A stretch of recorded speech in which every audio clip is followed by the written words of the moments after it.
J'ai maintenant Madame Karine, la directrice pédagogique de l'école ACL ici à Laval.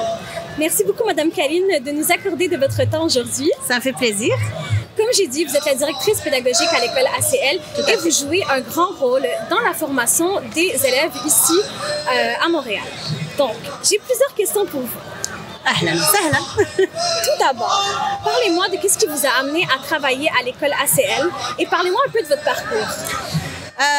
Mon aventure, si je peux dire ça comme ça, avec l'école ACL, elle a commencé quand j'ai commencé à aider, j'étais bénévole. Donc, j'étais bénévole de par mon diplôme, mon expertise. Donc, on est venu me demander de l'aide. Je suis diplômée des HEC à Montréal. J'ai une maîtrise en management et donc, j'ai voulu mettre à contribution cette expertise-là. De fil en aiguille, le bénévolat a commencé à être un petit peu plus présent dans ma vie jusqu'à temps que le moment est venu où ça y est, c'était là. Je voulais travailler à l'école, l'école voulait de moi, puis c'est comme ça que j'ai embarqué à l'école ACL depuis 2006. Donc ça va faire 19 ans maintenant que je suis dans cette école. Masha'Allah, c'est vraiment inspirant votre cheminement. Merci. Et maintenant, parlons un peu de l'école ACL. Oui. Comment est-ce qu'à l'école ACL sont intégrées nos valeurs, donc dans l'environnement scolaire, tout en suivant le programme éducatif québécois? Oui. C'est une question qui revient souvent. C'est une question qui revient souvent et c'est une question qui a été adressée dès le départ lorsque le projet éducatif a été monté pour l'école ACL. Donc, quand on a fait notre projet éducatif, on l'a articulé autour de 3 grands axes. Donc, le premier, c'est le maintien de l'identité d'origine, donc avec l'enseignement de la langue arabe, donc nos valeurs. Le deuxième axe de notre projet éducatif, c'est l'intégration positive dans la société québécoise. Donc, il y a plein d'activités, plein d'événements que nous organisons pour que nos élèves soient intégrés de façon positive dans la société. Et le troisième volet, c'est la maîtrise de la langue française parce que nous sommes dans une école francophone, que les programmes que nous enseignons sont les programmes du ministère de l'Éducation ici au Québec. Donc, ça nous tient très à cœur que nos enfants, nos élèves, aient un niveau académique qui soit à la hauteur de nos attentes et des attentes des parents. C'est vraiment intéressant de voir comment ces valeurs prennent vie à l'école. Oui. Et maintenant, j'ai une question, je pense, qui va intéresser les auditeurs. Oui. Parce que, comme vous le savez, Madame Karine, dans un contexte où les enfants sont exposés à plusieurs influences extérieures. Et quand je parle d'influences extérieures, je pense aux réseaux sociaux. Je pense à tout ce qui est pression sociale. Comment est-ce que l'école vient aider les enfants à leur donner des bons repères? Mais c'est sûr que l'école, d'abord, nous avons une équipe qui est très à jour par rapport à ce qui se passe aussi bien avec les réseaux sociaux qu'avec les enjeux de la pression sociale. Nos élèves ne sont pas à l'abri de cela. Ils vivent dans la société qui est qui vit beaucoup ce genre de situation-là. Alors à l'école, on agit avec prévention.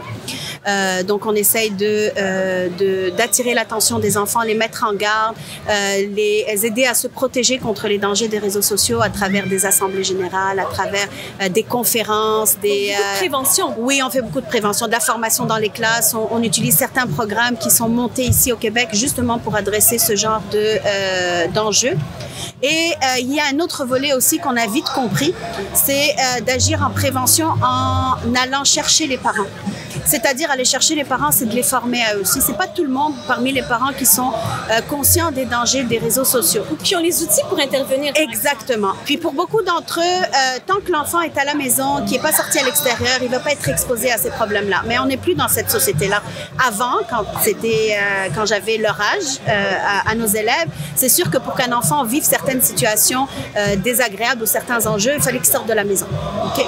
Là, de nos jours, il n'a pas besoin de sortir de la maison pour que les problèmes et les enjeux rentrent dans la maison. Et donc, on fait beaucoup de prévention avec les parents. Et bien entendu, ça nous arrive aussi d'intervenir, d'avoir à intervenir. Et à ce moment-là, on fait en sorte que l'intervention soit conforme au projet éducatif de l'école et à ce que ça prend pour que les enfants changent leur comportement. Parce que nous, ce qu'on veut, c'est que finalement, les enfants soient autonomes et qu'ils fassent les bons choix par eux-mêmes. Mais je suis certaine que cette approche de prévention et ensuite aussi de prendre des mesures, c'est certain que ça doit apporter du positif, Inch'Allah. Puis, en parlant de positif, ça m'amène à vous demander, est-ce qu'il y a des projets pédagogiques ou des initiatives à l'ACL dont vous êtes particulièrement fiers? Ah, il y en a beaucoup. Mais il y en a deux que je citerai aujourd'hui. Le premier accomplissement, je dirais, c'est que maintenant, à l'école ACL, nos enfants rentrent à la maternelle et ils sortent en secondaire 5. Donc, on les a, machallah, pour tout le parcours scolaire avant de rentrer au cégep. Et donc, ça nous permet de les voir grandir, de les voir évoluer. Ce qu'on veut, c'est que quand ils sortent de notre école, ils soient autonomes, confiants, fiers de ce qu'ils sont et bien outillés pour affronter ce qui les attend au cégep. Donc ça, c'est un premier accomplissement. Et le deuxième, il est en cours de réalisation. Oui, c'est la bâtisse. Oui, hein? C'est la bâtisse qui va abriter le secondaire de notre école, Inch'Allah Ta'ala. Ça, c'est un autre accomplissement pour lequel toute l'équipe ACL est fière. Il y a d'autres accomplissements. Hein. Je pourrais parler de certains projets pédagogiques, notre fameuse Expo Art que nous faisons à chaque année qui permet de montrer les talents de nos élèves, notre défi scientifique avec des compétitions scientifiques. Tout ça, c'est juste des petites idées sur ce que l'école ACL fait. Moi, j'ai toujours l'habitude de dire une petite école peut-être, mais qui est comme les grandes. Donc ça, c'est notre école. Je vous comprends et vous avez de quoi être fiers. Et ça me fait vraiment chaud au cœur de voir cette fierté dans votre voix quand vous en parlez. Et ma dernière question, oui. Y a-t-il un souvenir ou un moment marquant qui a particulièrement influencé votre parcours? Quand on rentre dans une école et qu'on est animé par la recherche du bien pour les enfants, on se dit toujours, est-ce qu'on va faire une différence dans la vie de ces enfants-là? Alors, c'est sûr qu'au départ, on acquiert de l'expérience et tout, mais je te dirais qu'une des choses qui m'a le plus marquée, qui a fait que je me suis dit je suis à ma place, c'est le jour où certains de mes élèves ont commencé à utiliser des expressions ou des gestes que je faisais pour attirer leur attention ou pour les prévenir de certaines choses ou pour leur enseigner même des règles de français. Donc, quand ils ont commencé à se dire, puis les tout petits aussi, hein, quand ils commençaient à dire, oui, mais Madame Karine nous a dit qu'on ne dit pas je vais la parler, je vais lui parler. Quand j'ai vu que ça faisait cette différence-là, et dans le comportement, ouais, c'est ça. Et je me suis dit, c'est bon, je me fatigue, mais je suis à ma place. Alhamdulillah. Alhamdulillah. Merci beaucoup pour votre temps. Ça me fait plaisir. C'est vraiment apprécié de discuter avec vous et je vous remercie surtout pour tout ce que vous faites jour après jour pour bâtir une génération éclairée et enraciner chez eux des bonnes valeurs, des valeurs solides.